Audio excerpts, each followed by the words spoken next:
Ranger TV India, ना धर्म ना जात, केवल सच के साथ। दर्शकों, आपको हमारा चैनल पसंद आता है तो सब्सक्राइब करें, लाइक करें, शेयर करें, कमेंट जरूर करें। डॉक्टर भीमराव अंबेडकर जी वह महान पुरुष थे जिन्होंने इस देश की गैर बराबरी की सामाजिक व्यवस्था को समझा और समझने के लिए इस देश के बहुजन समाज के 85% लोगों को प्रत्येक क्षेत्र में बराबर के अधिकार मिले, इसके लिए संघर्ष किया। 1930, 31, 32 में अंग्रेजी हुकूमत के दौरान लंदन में जाकर बाबा साहब डॉक्टर भीमराव अंबेडकर जी ने हम बहुजन समाज के इस देश के 85% लोगों की हालात को रखा कि मेरे पैर में जूता है 7,000 का, लेकिन मेरे दादा भैंस चराते थे। मेरे दादा भैंस चराते थे, मेरे शरीर पे कोट है, हम शानदार हवाई जहाज में चलते हैं, 7,000 का जूता पहनते हैं, कोट पैंट पहनते हैं। हम सब अब 2 पीढ़ी पहले आपके दादाजी क्या करते थे? चमड़े का काम करते हैं, मजदूरी करते हैं, खेतीहर मजदूर हैं। अब समझिए क्यों काटना। आप जिनके सामने नंगे पांव चलते थे, उनके सामने आप 7,000 का जूता पहनकर चल रहे हैं, इसलिए वो आपको काटना चाहते हैं।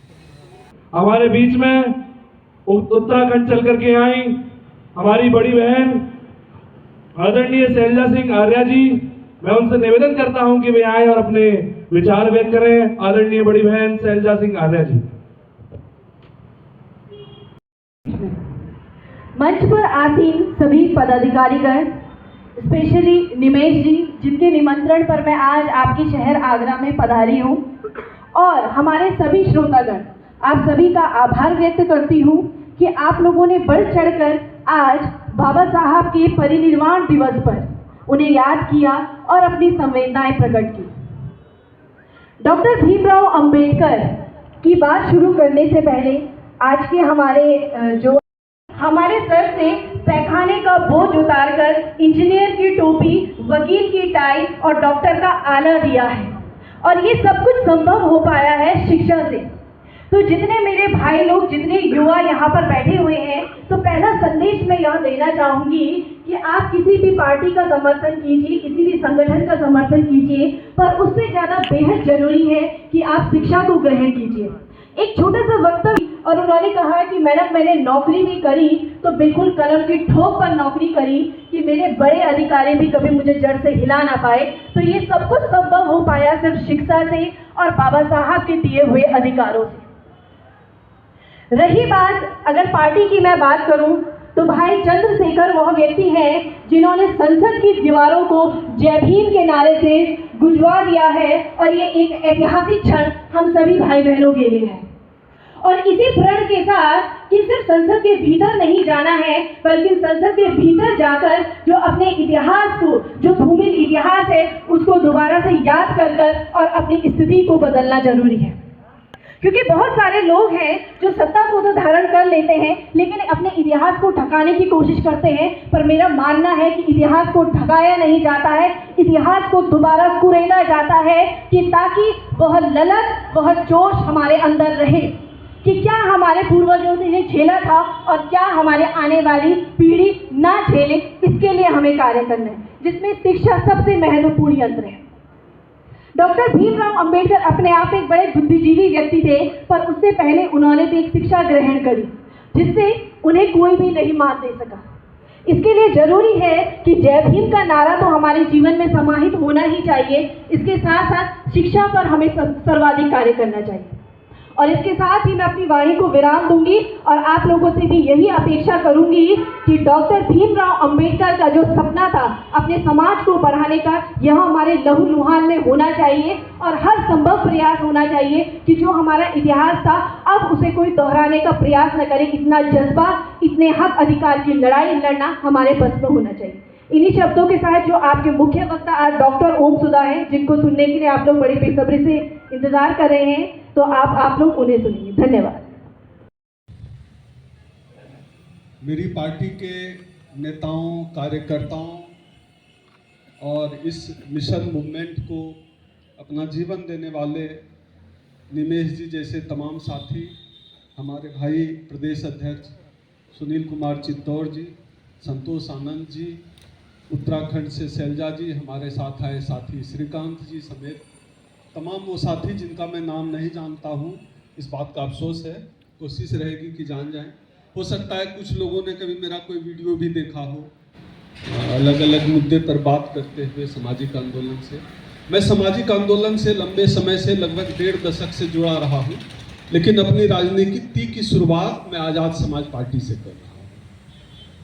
PhD तक पढ़ाई की है। इतनी समझ जरूर बन गई मुझे लगता है कि अपने 1.5 दशक के सामाजिक आंदोलन से, कि मैं तय कर सकता हूं कि मुझे अपनी राजनीति की शुरुआत अपनी पार्टी से करना है। तो ये मेरी राजनीतिक शुरुआत आज़ाद समाज पार्टी से है। आज जो है माननीय अध्यक्ष जी से, सांसद जी से मेरी मुलाकात उन्होंने आज के लिए ही बोला था, तो मैंने उनको कहा कि पार्टी का कार्यक्रम ही है, तो आगरा से होकर आते हैं, कल दोपहर उनसे मुलाकात होनी है। संभव है अब आगे कोई जिम्मेदारी लेकर आगे काम करेंगे। जिम्मेदारी से बच के काम नहीं हो सकता है। जिम्मेदारी से बचेंगे तब कटेंगे, यही है ना। जिम्मेदारी से बचेंगे तो कटेंगे, इसलिए जिम्मेदारी से नहीं बचना है, क्योंकि काटने वाले लोग हर जगह बैठे हुए। क्यों काटना चाह रहे हैं आपको? आप समझ रहे हैं क्यों काटना है आपको?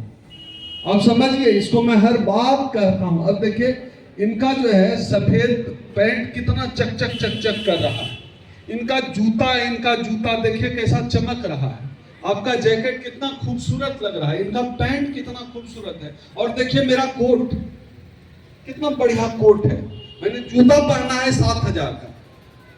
अब आप समझिए, इस बात का जवाब है कि मेरे पैर में जूता है 7,000 का, लेकिन मेरे दादा भैंस चराते थे। मेरे दादा भैंस चराते थे, मेरे शरीर पे कोट है, हम शानदार हवाई जहाज में चलते हैं, 7,000 का जूता पहनते हैं, कोट पैंट पहनते हैं, हम सब।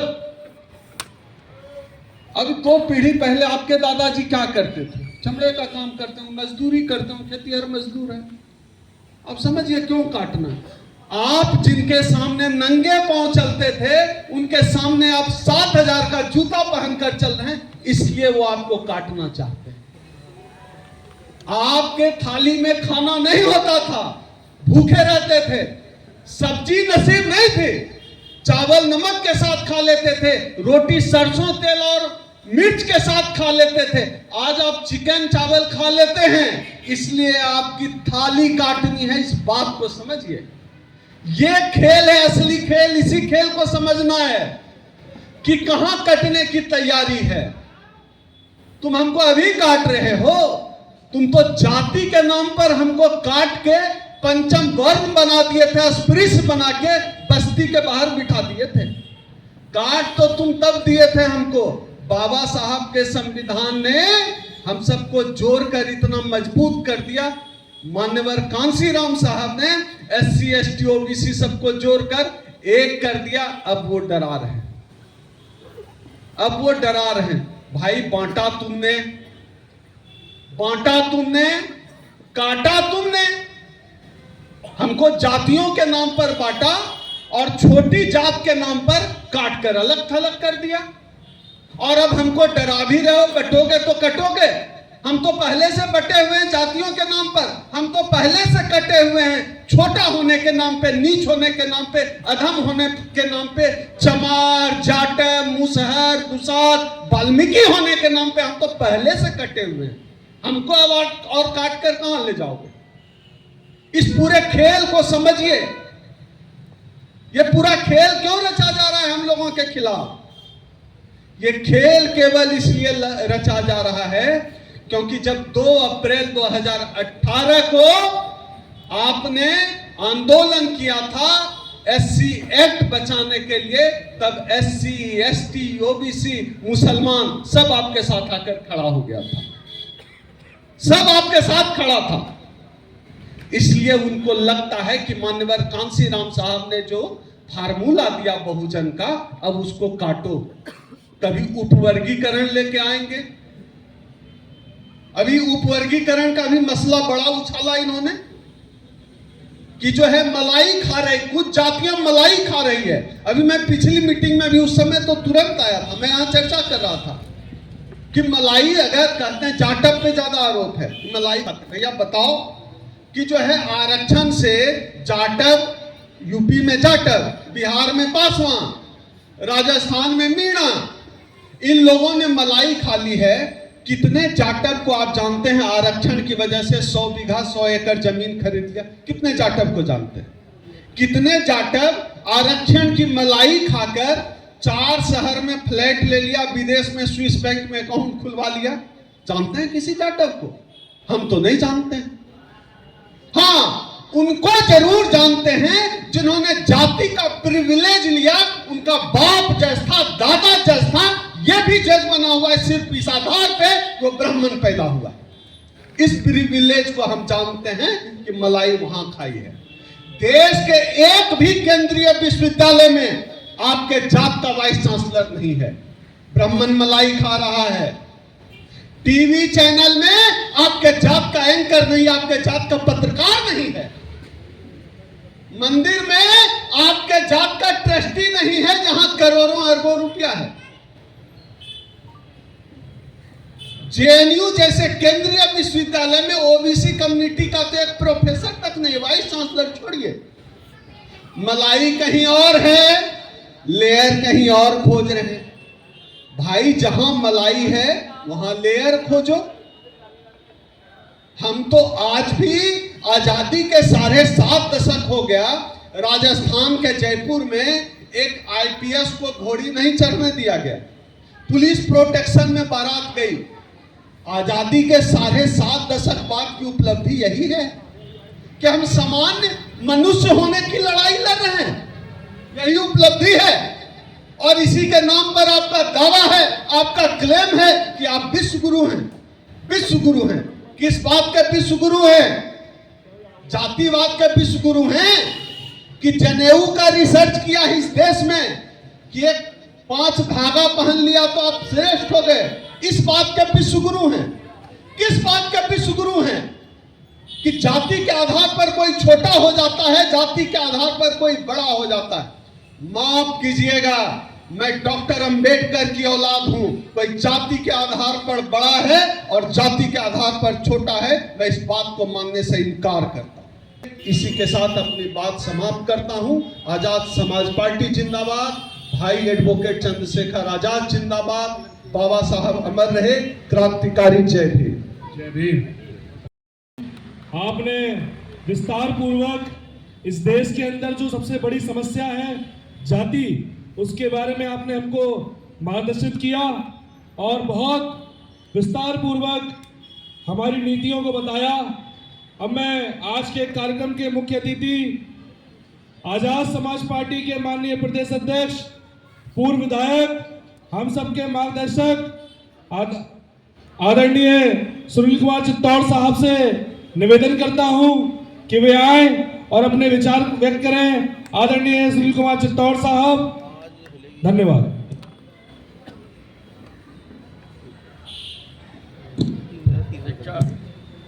शिक्षा एवं सामाजिक क्रांति के महान अग्रदूत महात्मा ज्योतिराव फूले, आरक्षण के जनक छत्रपति शाहू जी महाराज, भारतीय संविधान के निर्माता भारत रत्न परम पूज्य बाबा साहब डॉक्टर भीमराव अंबेडकर जी, बहुजन समाज के महानायक मानवर कांसीराम साहब और सभी संत गुरु महान पुरुष जिन्होंने बहुजन समाज के सम्मान के लिए संघर्ष किया, सभी को कोट कोट नमन करता हूं।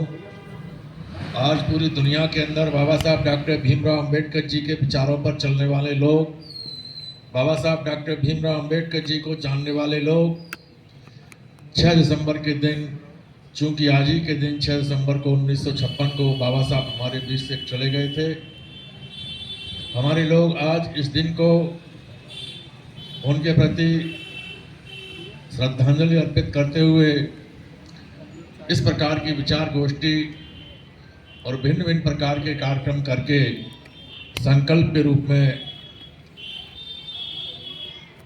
याद करते हैं। क्योंकि बाबा साहब डॉक्टर भीमराव अंबेडकर जी वह महान पुरुष थे जिन्होंने इस देश की गैर बराबरी की सामाजिक व्यवस्था को समझा और समझने के लिए इस देश के बहुजन समाज के 85% लोगों को प्रत्येक क्षेत्र में बराबर के अधिकार मिले, इसके लिए संघर्ष किया। 1930, 31, 32 में अंग्रेजी हुकूमत के दौरान लंदन में जाकर बाबा साहब डॉक्टर भीमराव अंबेडकर जी ने हम बहुजन समाज के इस देश के 85% लोगों की हालात को रखा। अंग्रेजों से कहा कि अंग्रेजों भारत छोड़ो, साथ ही साथ अपनी बात को आगे बढ़ाते हुए कहा कि भारत को छोड़ने से पहले बहुजन समाज के लोग इस देश के अंदर डबल गुलाम हैं। आपका तो पूरा देश गुलाम है, लेकिन हमारे बहुजन समाज के लोग, जिनको शूद्र कहा गया, जिनको 6743 जातियों में बांटा गया, जिनको जानवर से बदतर जिंदगी जीने के लिए मजबूर किया गया, जिनको हजारों साल तक किताब और कलम से वंचित किया गया, ऐसे लोगों को इस देश के अंदर हर प्रकार से मान सम्मान और स्वाभिमान का जीवन मिल सके, इसके लिए कुछ अधिकार देकर जाओ।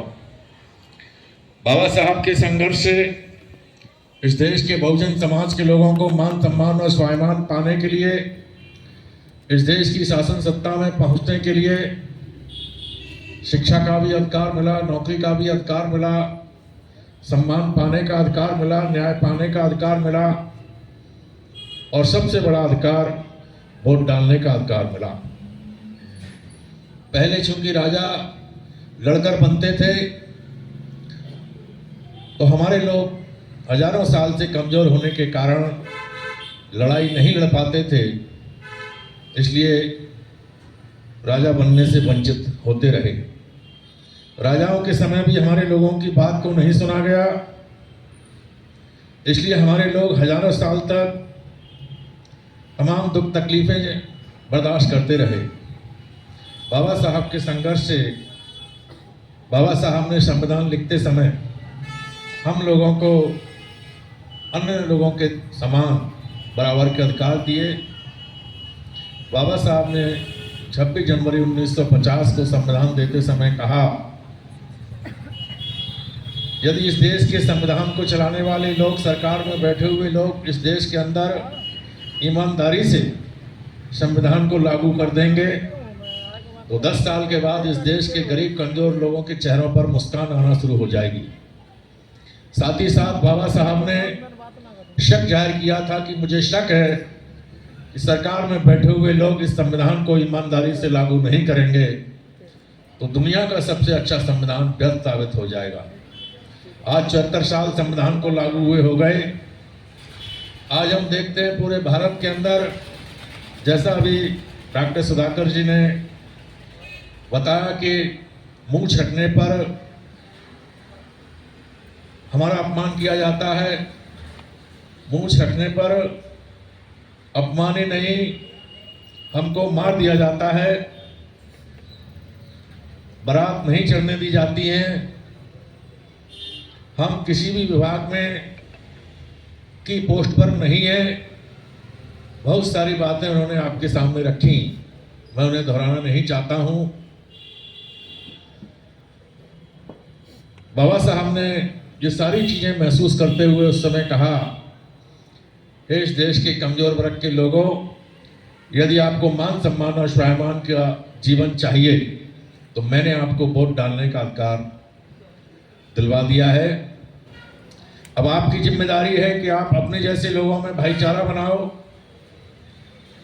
अपने लोगों को सांसद विधायक बनाओ, अपने लोगों को मुख्यमंत्री प्रधानमंत्री बनाओ, अर्थात इस देश की सत्ता को अपने हाथ में लो। बाबा साहब का ये मानना था कि राजनीतिक सत्ता वह मास्टर चाबी है जिससे हर प्रकार की समस्याओं के ताले आसानी से खोले जा सकते हैं।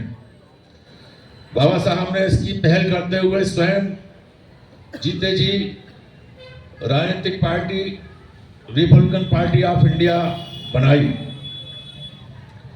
बाबा साहब लंबे समय तक जीवित ना रह पाए। इस पार्टी को चलाने वाले लोग मनुवादियों से जूझते हुए इस पार्टी को आगे बढ़ा रहे थे, लेकिन मनुवादी सभी जगह पावरफुल हैं, चाहे वो इलेक्शन कमीशन हो, तीनों सेनाओं के अध्यक्ष हों, सर्वोच्च न्यायालय के मुख्य न्यायाधीश हों, प्रधानमंत्री हों, जो भी हमारे देश की पोस्ट हैं जहां से इस देश का संचालन किया जाता है, उन सभी जगहों पर पूरे ताकत के साथ मनुवादियों का कब्जा है। भिन्न भिन्न प्रकार की चालें चलकर, भिन्न भिन्न प्रकार की साजिश करके ये लोग हमारे बीच में घुसपैठ करते हैं। हमारे नेताओं को अपने भिन्न भिन्न प्रकार के झांसे में फंसाकर उन्हें अपनी लाइन से अलग कर देते हैं। 1972 में रिपब्लिकन पार्टी ऑफ इंडिया बिना चुनाव चिन्ह के, कहने का मतलब आरपीआई का चुनाव चिन्ह हाथी हुआ करता था, उस पर न लड़ के कांग्रेस के चिन्ह पर लड़ी और तब से ही वह पार्टी खत्म हो गई। एक लंबे अरसे तक हमारे लोग इस देश के अंदर कांग्रेस के पिछलग्गू बने, क्योंकि कांग्रेस के नेता इलेक्शन के समय ये वायदे करते थे कि कांग्रेस की सरकार बनेगी तो गरीबों के बच्चों को मुफ्त में शिक्षा मिलेगी, गरीबों को बच्चों को नौकरियां मिलेंगी, गरीब की सुनवाई थाने चौकी पर, तहसील पर, डीएम और एसपी के यहाँ होगी, गरीब को घर मकान मिलेंगे, रोटी कपड़ा मकान मिलेगा, मान सम्मान और स्वाभिमान मिलेगा। और बहुत सी बातें कांग्रेस के नेताओं ने चुनाव के समय बार बार की। हमारे सीधे साधे लोग जो हजारों साल से किताब और कलम से वंचित होने के कारण दिमागी रूप से विकसित नहीं हो पाए, उनके खेतों पर निर्भर रहने वाले लोग, उनके बागों में निर्भर रहने वाले लोग, उनके कारखानों में काम करने वाले लोग, उन्हीं की जी हुजूरी में रहने वाले लोग, उन्हीं के द्वारा रोटी खाने वाले लोग स्वाभिमान के साथ नहीं तैयार हुए, स्वाभिमान के साथ नहीं खड़े हुए। कांग्रेस के झांसे में आकर लगातार कांग्रेस को वोट देते रहे। लंबे समय तक कांग्रेस ने हुकूमत की, लगभग 56 साल तक केंद्र में कांग्रेस रही, 38 साल तक उत्तर प्रदेश में कांग्रेस रही। यदि कांग्रेस के लोग ईमानदारी से संविधान में मिले अधिकारों को लागू कर देते तो हमारे लोग आज बहुत ज्यादा आर्थिक रूप से संपन्न होते, शैक्षिक रूप से मजबूत होते, हर प्रकार की सुविधाएं हमारे लोगों को मिल गई होती। वो कांग्रेस के रहमो करम पर नहीं, वह बाबा साहब डॉक्टर भीमराव अंबेडकर जी ने जो संविधान दिया है, उस संविधान में जो अधिकार लिखे गए हैं, उन अधिकारों को मिलने के कारण ऐसा संभव हो पाता। और इस देश के पाल प्रजापति, केवट, कश्यप, नाई, निषाद, सात, सैनी, मौर्य, कुशवाहा, जाटव, खटीक, धोबी, कोहली, वाल्मीकि, यादव, लोधी, गुर्जर, जब इस प्रकार के लोग मानवर कांशीराम साहब को अपना नेता मानकर इस देश के अंदर बहुजन समाज पार्टी को मजबूत करने लगे और उत्तर प्रदेश में बहुजन समाज पार्टी की सरकार आने के बाद ये नारा लगा, यूपी हुई हमारी है, अब दिल्ली की बारी है। जब ये नारा लगा तो मनुवादी लोगों के पेट में दर्द हुआ, कांग्रेस के लोगों के पेट में दर्द हुआ, भाजपा के लोगों के पेट में दर्द हुआ, जनता party, Janata Dal, communist party, मार्क्सवादी कम्युनिस्ट पार्टी के लोगों में दर्द हुआ, इस देश के मीडिया के लोगों में दर्द हुआ, इस देश के बड़े बड़े उद्योगपतियों के पेट में दर्द हुआ कि हमारी फैक्ट्रियों में, कारखानों में, गोदामों में, खेतों में, खलिहानों में काम करने वाले मजदूर देश के सबसे बड़े प्रदेश के हुक्मरान बन गए और ये नारा लगा रहे हैं कि यूपी हुई हमारी, अब दिल्ली की बारी है। यदि इनको नहीं रोका गया तो जैसे ये उत्तर प्रदेश में शासक बन गए हैं, वैसे ही ये दिल्ली में भी आ सकते हैं। सारी पार्टी के लोग एकजुट हो गए, इस देश का मीडिया, इस देश का उद्योगपति सब एकजुट हो गए और एकजुट होकर उन्होंने हम लोगों की तरफ अपना मिशन चलाया कि कैसे भी करो, इन शूद्रों को, इन बहुजनों को, इन्हें रोको, इनके अंदर जागृति कैसे आए, ये अकलदार कैसे बने। तब उनको महसूस हुआ कि इनको अकल हमने दी। जो सरकार के स्कूल थे, प्राइमरी, जूनियर, माध्यमिक, डिग्री कॉलेज, मैं भी वहीं का पढ़ा हुआ हूं। तो सरकार के स्कूल में पढ़ने वाले मेरे जैसे, आपके जैसे तमाम लोग जब मान सम्मान और स्वाभिमान के लिए संघर्ष करने लगे, मनुवादियों को ललकारने लगे, बाबा साहब मानवर कांशीराम साहब की विचारधारा को गली गली, गांव गांव में जाकर पेड़ों के नीचे खड़े होकर बताने लगे, साइकिल चलाकर नारे लगाने लगे, दीवारें लिखने लगे, पर्चा पोस्टर बांटने लगे, चौराहे पर खड़े होकर दिलेरी के साथ अपनी बात को रखने लगे, तो इन्होंने सोचा कि इनमें अकल कहां से आई। अकल सरकार के स्कूल से आई। तो सरकार के स्कूल की पढ़ाई लिखाई इन्होंने खत्म कर दी। आज आप देखिए, जहां भी सरकार के विद्यालय हैं उनमें एक टीचर या 2 टीचर, पढ़ाई लिखाई वहां बंद है। खाना मिलता है और टाइम से स्कूल खुलता है, टाइम से बंद होता है, लेकिन बच्चों को पढ़ाया नहीं जाता। क्यों? क्योंकि 5 क्लास का स्कूल है तो कम से कम 5 टीचर होने चाहिए। 8 का स्कूल है तो 8 टीचर होने चाहिए। एक टीचर या 2 टीचर 5 क्लासों को एक साथ कैसे पढ़ाएंगे? 3 टीचर या 4 टीचर 8 क्लासों को कैसे पढ़ाएंगे? तो अव्यवस्था बना दी, जानबूझकर प्लान किया गया कि सरकार के स्कूलों में ऐसी अव्यवस्था पैदा कर दो कि इनके बच्चों को अकल नहीं मिले। हमारा समाज जो बहुजन समाज है, लगभग 70 से 80% आज भी मजदूरी करता है। आज भी हमारे लोग, गांव देहात में रहने वाले लोग खेत खलिहानों में काम करते हैं, बाग बगीचों में काम करते हैं। शहरों में रहने वाले लोग उन्हीं की फैक्ट्रियों में काम करते हैं। लगभग 70 से 80% लोग मजदूरी करते हैं और उनके 4-5 बच्चे होते हैं। एक बच्चे पर यदि वे प्राइवेट स्कूल में बच्चों को पढ़ाएं तो 8 से 10 हज़ार रुपये महीने खर्च होता है। हमारे लोगों पर इतना पैसा नहीं है कि अपने बच्चों को प्राइवेट स्कूल में पढ़ा लें।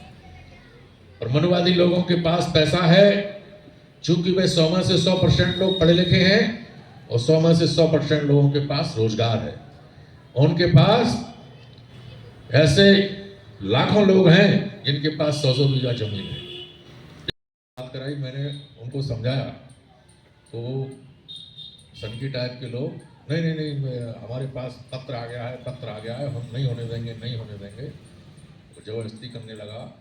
मैंने उससे कहा कि मैं आऊँगा, कार्यक्रम करूँगा, आपको रोका जाए तो रोक लेना। तो हमारा मंच बनना शुरू हुआ, फोर्स आ गया। फोर्स हमारे मंच के सारे सामान को भर के ले गया। हमारी यूनिट फिर मजबूर हुई। उन्होंने कहा साहब अब बताना आप कार्यक्रम कैसे होगा। तो मैंने कहा कार्यक्रम तो करो, अब नहीं तो कल करो, परसों करो, लेकिन होना चाहिए। तो चूँकि कल मेरा कार्यक्रम झांसी में है, परसों ललितपुर में है, तो उसके अगले दिन 9 तारीख को वोट डालने वाला कार्यक्रम होगा। तो आप सोचिए कि मुझे कितना दुख हुआ उस समय कि हम लोग बाबा साहब के संघर्ष से आज कोट पहनकर यहाँ खड़े हैं और अपने महापुरुष के प्रति हम श्रद्धांजलि अर्पित करने के लिए कार्यक्रम करते हैं, तो इस देश के मनुवादी लोग हमें वो कार्यक्रम नहीं करने देते। तो हम लोगों को इन चीज़ों को छोटे रूप में नहीं, बड़े रूप में लेना चाहिए। उन्होंने हमारी मजाक बना के रख दी। जिस महापुरुष के नाम से संविधान चल रहा है, उस महापुरुष के प्रति हम लोग श्रद्धांजलि अर्पित नहीं कर सकते हैं। और जो डीजीपी है, उनको ये सोचना चाहिए कि उनकी जिम्मेदारी है इस देश के अंदर, इस प्रदेश के अंदर कानून व्यवस्था कायम रखने के लिए, आम जनता को स्वतंत्रता के साथ अपनी बात रखने के लिए उन्हें व्यवस्था करनी चाहिए थी। उन्होंने व्यवस्था ना करके कार्यक्रम को रोक दिया। ये उन्होंने कानून का उल्लंघन किया है, ये ठीक नहीं है। मैं यहीं अपनी बात समाप्त करता हूँ। मेरे बीच में आज हमारे दिल्ली से हमारे मुख्य अतिथि के रूप में डॉक्टर सुधाकर सिंह, डॉक्टर ओम सुधा जी आए। उन्होंने बहुत ही अच्छी तरीके से अपनी बात को रखा। मैं उनका आदर सम्मान करता हूँ। हमारे बड़े भाई आदरणीय MS निमिष साहब, आपका भी सम्मान करता हूँ। उत्तराखंड से हमारी छोटी बहन आई शैलजा जी, आपका भी सम्मान करता हूँ। एक शैलजा जी हमारी गाजियाबाद में है, बहुत तेज तर्रार नेता हैं वो, तो मैं वही समझ रहा हूँ कि वही आ गई है क्या। और सभी मंच पर बैठे हुए हमारे साथियों का मैं हृदय से सम्मान करता हूँ।